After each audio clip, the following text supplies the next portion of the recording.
Қазақ даласында ықылым замандарда дәрігер болмаған, бірақ емшілер мен сынықшылардың болғаны әмбегі аян.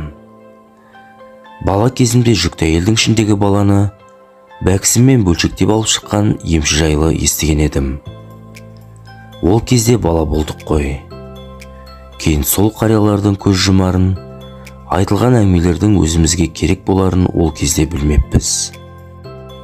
Қайырлы күн достар. Бұл видео әр қазағым ауырмасын, дендері сау болсын деген мақсатта түсірілген болатын. Сондықтан видеоны соңына дейін көріп, каналымызға міндетті түрде тіркеліп, лайк пен қоңыраушаны баса кетіңіздер. Біздің ауылда Үсенбай деген қария болды. Ол кісі шөптің мыңдаған түрін жатқа білетін адам болатын. Бірақ сол біліммен бөліспей кетті.